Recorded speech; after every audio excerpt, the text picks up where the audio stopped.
Assalamualaikum warahmatullahi wabarakatuh.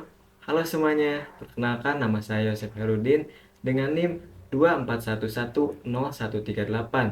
Pada kesempatan kali ini, saya akan mempresentasikan tugas dengan judul Penerapan ITIL versi 4 dalam layanan teknologi informasi.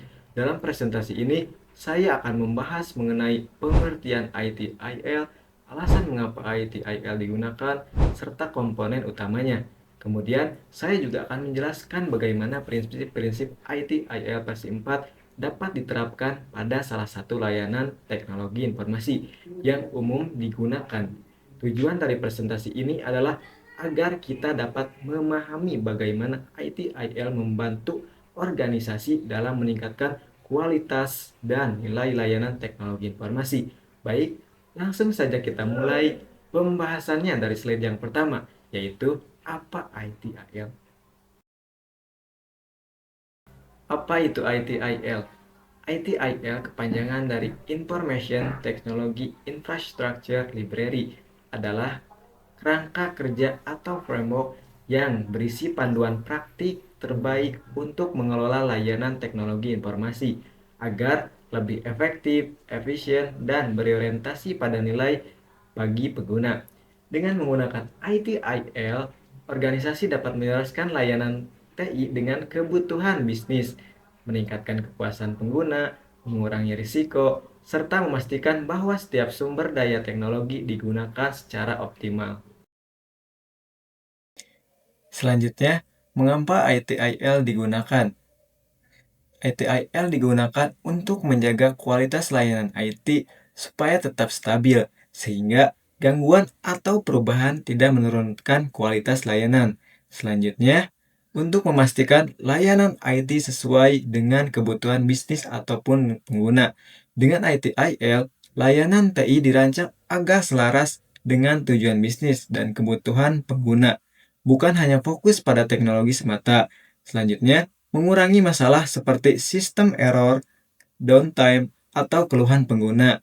ITIL menyediakan panduan untuk mencegah dan menangani masalah seperti sistem error, downtime, bug, atau keluhan pengguna, sehingga produktivitas tetap terjaga. Selanjutnya, meningkatkan kepuasan pengguna, karena layanan menjadi lebih cepat, responsif, dan andal. Pengguna merasakan pengalaman yang lebih baik dan kepuasan yang lebih tinggi. Selanjutnya, komponen ITIL versi 4. ITIL versi 4 terdiri dari dua komponen utama. Yang pertama, model 4 dimensi atau 4 dimension. Yang kedua, sistem nilai layanan. Nah, untuk yang pertama, ada model 4 dimensi, yang dimana model ini menggambarkan 4 sudut pandang penting yang harus diperhatikan dalam setiap layanan TI. Tujuannya agar layanan tidak hanya fokus pada teknologi, tetapi juga pada manusia, proses, dan kerjasama. Yang di dalamnya ada organisasi dan orang-orang atau organization and people. Fokus pada sumber daya manusia, budaya kerja, dan struktur organisasi yang menjalankan layanan TI. Ada informasi dan teknologi atau information and technology, meliputi data, aplikasi, infrastruktur, serta alat yang digunakan untuk menggunakan layanan TI. Ada mitra dan pemasok atau partners and supplier. Pihak eksternal yang membantu menyediakan atau mendukung layanan seperti vendor atau penyedia layanan cloud. Selanjutnya, ada aliran nilai dan proses, value stream and process, rangkaian aktivitas dan proses yang menciptakan serta menyampaikan nilai kepada pengguna. Selanjutnya, yang kedua ada sistem nilai layanan atau service value system, menjelaskan bagaimana semua komponen ITIL bekerja sama untuk menciptakan nilai layanan yang bermanfaat bagi organisasi dan pengguna. Yang pertama itu ada guiding principle atau prinsip panduan. Di sini, prinsip dasar yang membantu organisasi membuat keputusan dan tindakan dalam mengelola layanan. Selanjutnya, ada governance atau tata kelola. Proses pengawasan dan pengambilan keputusan untuk memastikan arah organisasi sesuai dengan tujuan bisnis. Nah, untuk selanjutnya itu ada service value chain atau rantai nilai layanan. Nah, di sini rantai aktivitas utama dalam menciptakan, menyampaikan, dan memperbaiki layanan TI. Selanjutnya ada practice atau praktik IT/IL. Kumpulan 34 praktik terbaik yang digunakan untuk mengelola berbagai aspek layanan TI.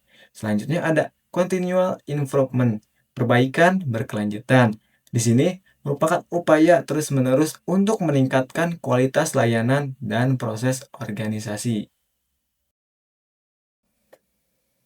Nah, selanjutnya di sini ada contoh layanan TI yang digunakan, di mana saya di sini memilih aplikasi e-commerce yaitu Shopee. Aplikasi ini digunakan untuk berbelanja secara online, menyediakan fitur pencarian produk, pembayaran digital, pelacakan pengiriman, dan layanan pelanggan. Setiap transaksi, notifikasi, dan layanan pelanggan dikendalikan melalui sistem TI yang harus selalu stabil dan responsif.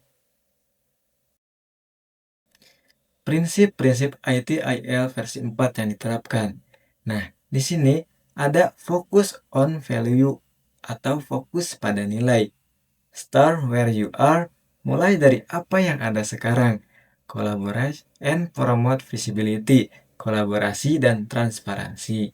Nah, contoh logis penerapannya, fokus on value. Dari ulasan pelanggan, dianalisis untuk memperbaiki tampilan aplikasi agar lebih mudah digunakan. Selanjutnya, start where you are. Nah, sistem notifikasi yang sudah ada dikembangkan agar bisa memprediksi permintaan tinggi saat promosi besar.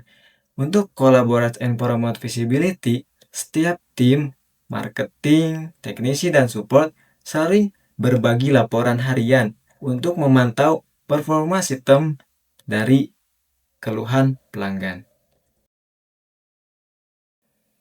Bisa kita lihat sama-sama, di sini merupakan mind map IT/IL versi 4, yang dimana di sana terdapat SPS dan juga 4 dimension model. Di bawahnya ada bagian-bagiannya yang sudah saya jelaskan tadi sebelumnya.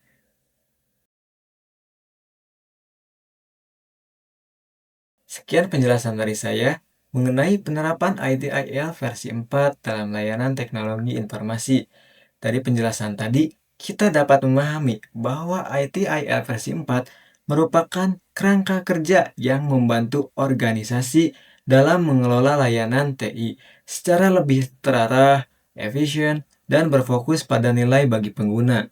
Jadi, IT/IL bukan software ataupun alat, tapi kerangka kerja atau framework, seperti panduan langkah-langkah untuk memastikan layanan IT berjalan baik dari awal sampai akhir. Dengan memahami dan menerapkan prinsip-prinsip IT/IL, diharapkan kualitas layanan teknologi dapat terus meningkat dan memberikan manfaat yang lebih besar bagi organisasi maupun pengguna. Terima kasih yang sudah menyimak video ini sampai akhir. Saya tutup presentasi kali ini. Wassalamualaikum warahmatullahi wabarakatuh.